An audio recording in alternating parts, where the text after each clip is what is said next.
Dears, പെസഹ വ്യാഴാഴ്ചത്തെ ഒരു കുട്ടി വ്ലോഗാണ് ഇന്ന്.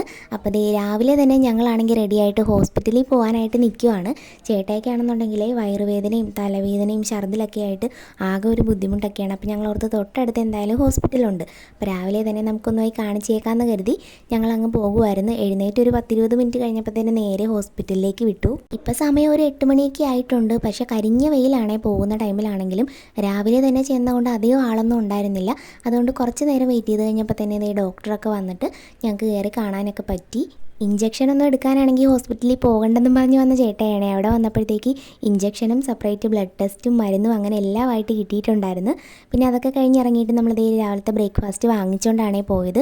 കാര്യം ഹോസ്പിറ്റലിൽ നിന്ന് ഇറങ്ങിയപ്പോൾ ഒരു 9:45 ആയിട്ടുണ്ടായിരുന്നു. ചൂട് കാരണം ഒരു വെള്ളം കുടിക്കാൻ തോന്നിയിട്ട് ഞങ്ങൾ ഓർത്ത് വയറുവേദനയൊക്കെ ഉള്ളതല്ലേ, കടയിൽ കയറേണ്ടെന്ന് കരുതി ഒരു സോഡ വാങ്ങിക്കൊണ്ട് വന്നിട്ട് വീട്ടിൽ വന്നതേ ഞാൻ ഉണ്ടാക്കി കൊടുക്കുമായിരുന്നേ. ഉപ്പിട്ടൊരു സോഡ നാരങ്ങയൊക്കെ കുടിക്കുമ്പോൾ നമുക്കൊരു ആശ്വാസമൊക്കെ കിട്ടുമല്ലോ ഈ ചൂടത്ത്. ഈ ചേട്ടായിക്കാണെന്നുണ്ടെങ്കിൽ കഴിഞ്ഞ വർഷത്തെ പെസഹാടയൊക്കെ ടൈമിൽ കയ്യിൽ പ്ലാസ്റ്റർ ഇട്ടിരിക്കുമായിരുന്നു. ഈ ടൈമിൽ ഇതേ ഛർദിലും തലവേദനയൊക്കെ ആയിട്ട് ഹോസ്പിറ്റലിൽ എന്തെങ്കിലും ഒരു ഹോസ്പിറ്റൽ കേസ് ഞങ്ങളെ തേടി ഈ ഒരു ടൈമിൽ വരുവേ. എന്താണ് ഇതിൻ്റെ പിന്നിലെന്ന് എന്തായാലും ഞങ്ങൾക്ക് അറിയത്തില്ല.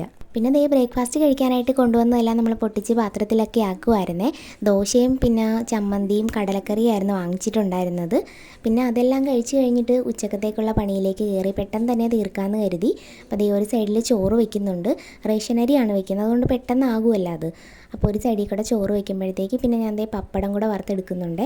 ഈ പപ്പടമാണെന്നുണ്ടെങ്കിൽ ഒരുമാതിരി ബലൂൺ പോലെ വീർത്ത് വരുന്നൊരു പപ്പടം ഞാൻ ആദ്യമായിട്ടാണ് കാണുന്നത്. ഇങ്ങനത്തത് ബലൂൺ പോലെ ഇങ്ങനെ വീർത്ത് വരുന്ന കണ്ട ആവേശം മൂത്ത് ഞാനാണെങ്കിൽ കയ്യിലുണ്ടായിരുന്ന പപ്പടം ഫുള്ള് വറുത്ത് അവസാനം ബക്കറ്റിൽ തികയാത്തത്രയും ഞാൻ വറുത്ത് കൂട്ടി വെച്ചിട്ടുണ്ടായിരുന്നേ. ഇതേ കണ്ട ഇതുപോലെ ആയി വന്ന്. ഇന്നാണെങ്കിൽ എനിക്ക് ഓഫീസിൽ ഓഫൊന്നും കിട്ടിയില്ല, ലീവ് എടുത്താണ് ഇന്ന് ദുഃഖ വെള്ളിയാഴ്ച നമുക്ക് ഓഫുണ്ട്.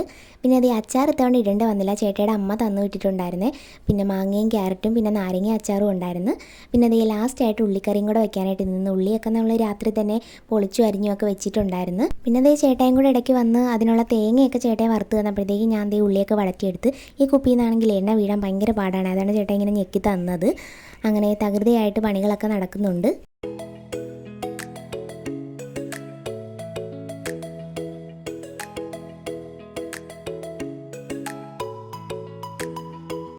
അങ്ങനെ പെസഹ സ്പെഷ്യലായിട്ടുള്ള ചോറും പപ്പടവും അച്ചാറും ഉള്ളിത്തീയലൊക്കെ റെഡിയായി. ചിലയിടത്ത് മാങ്ങയൊക്കെ വെക്കും, നമ്മൾ ഇത്തവണ മാങ്ങയൊന്നും വെച്ചില്ല. അങ്ങനെ ദേ പണികളെല്ലാം കഴിഞ്ഞ് ഞാൻ ദേ കുളിച്ചിട്ടൊക്കെ വന്നപ്പോഴത്തേക്ക് ചേട്ടയാണെന്നുണ്ടെങ്കിൽ കിടക്കുക. ഞാനും പിന്നെ കുറച്ച് നേരം വിളിക്കാൻ പോയില്ല. ഇഞ്ചക്ഷനൊക്കെ എടുത്തത് കാരണം അതിൻ്റെ നല്ല ക്ഷീണം ഉണ്ടായിരുന്നു. സഹായിക്കാൻ വന്നപ്പോഴും ഞാൻ പറഞ്ഞു പോയി കിടന്നു എന്ന്. അപ്പോഴും കേൾക്കാതെ കുറച്ച് സമയമൊക്കെ എൻ്റെ കൂടെ നിന്ന് പാവം. അങ്ങനെ കുളിയൊക്കെ കഴിഞ്ഞ് വന്നപ്പോൾ ഒരു 1:30 കഴിഞ്ഞായിരുന്നു. അപ്പോൾ ഞാനോട് തന്നാൽ പിന്നെ ചോറൊക്കെ കഴിക്കാമെന്ന് കരുതി ചോറൊക്കെ എടുത്ത് എല്ലാവരുമായിട്ടിരുന്ന് കഴിച്ച്. അപ്പോൾ നമ്മുടെ പെസഹ സ്പെഷ്യൽ ഫുഡ് ഇതൊക്കെ തന്നെയായിരുന്നേ. ഏകദേശം എല്ലാ വീട്ടിലും ഇന്ന് ഇതൊക്കെ തന്നെ ആയിരിക്കും. പിന്നെ ഒരു 3 മണിയൊക്കെ കഴിഞ്ഞപ്പോഴത്തേക്ക് നമ്മളിതേ പാല് കാച്ചാനായിട്ട് നിന്ന് തിരിയൊക്കെ കത്തിച്ചൊന്ന് പ്രാർത്ഥിച്ച് ഞാൻ പിന്നെയും പോയി ഒന്നുകൂടെ മേലൊക്കെ കഴുകി. അമ്മ പറഞ്ഞിട്ടുണ്ട് ചെയ്യുമ്പോൾ നല്ല ശുദ്ധിയായിട്ട് പ്രാർത്ഥനയൊക്കെ ചൊല്ലി ചെയ്യണമെന്ന്. പിന്നെ ദേ ചേട്ടായും പോയി കുളിച്ചിട്ടൊക്കെ വന്ന് ദേ കുരുത്തോലയൊക്കെ എടുത്ത് തരുന്നുണ്ട്. അപ്പോൾ പാല് കാച്ചാനുള്ള എല്ലാ ഐറ്റംസും ദേ ഇവിടെ നമ്മൾ സെറ്റാക്കി വെച്ചിട്ടുണ്ട്. കുളിച്ചിട്ടാണ് നമ്മളെല്ലാം ചെയ്യുന്നത്. കാര്യം എല്ലാം ശുദ്ധിയോടൊക്കെ ചെയ്യണമെന്ന് അമ്മ പറഞ്ഞു തന്നിട്ടുള്ളൊരു അറിവ് വെച്ച് ചെയ്യുവാണ്. ഇപ്പോൾ 2ാമത്തെ വട്ടമാണ് ഞാൻ പാല് കാച്ചുന്നത്. അപ്പോൾ ചേട്ടായി ഇതേ തേങ്ങയൊക്കെ ചിരണ്ടി പാലൊക്കെ ചേട്ടായാണ് എനിക്ക് പിഴിഞ്ഞ് തന്നത്. ബാക്കി പരിപാടികളൊക്കെ ഞാൻ തന്നെ ചെയ്തേ.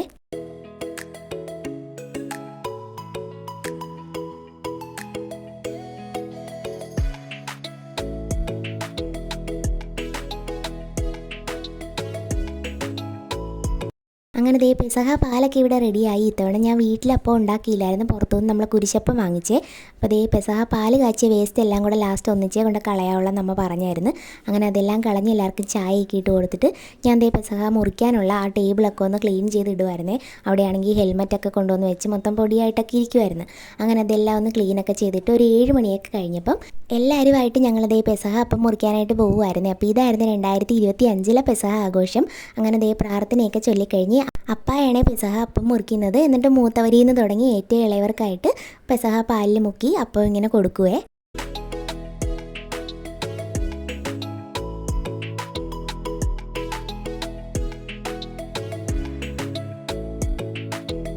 അങ്ങനെ ഞങ്ങളെല്ലാവരും കഴിച്ചു കഴിഞ്ഞപ്പോഴത്തേക്ക് അയൽപക്കത്തും കുറച്ച് ബന്ധുക്കൾക്കും ഒക്കെ കൊടുക്കാനായിട്ട് ഞങ്ങൾ കുറച്ച് പങ്കൊക്കെ എടുത്ത് മാറ്റിയൊക്കെ വെച്ച് പിന്നെ നമ്മൾ നേരെ ഇതേ ചേട്ടയുടെ വീട്ടിലേക്ക് പോയി അവിടെ കൊണ്ടുപോയി കുറച്ച് പാലും അപ്പമൊക്കെ കൊടുക്കാമെന്ന് കരുതിയിട്ട് നേരെ അങ്ങോട്ട് പോയേ.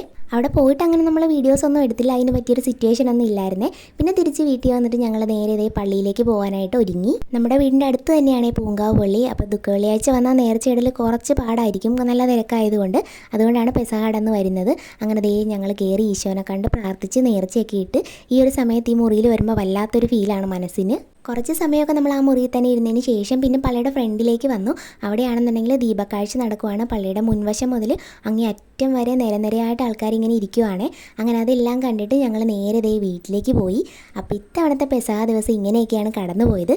നിങ്ങളുടെ പെസഹയൊക്കെ എങ്ങനെ ഉണ്ടായിരുന്നു? അപ്പോൾ നമ്മുടെ വീഡിയോസൊക്കെ ഇഷ്ടപ്പെട്ട സപ്പോർട്ട് ചെയ്യാൻ മറക്കല്ലേ. ടാറ്റാ.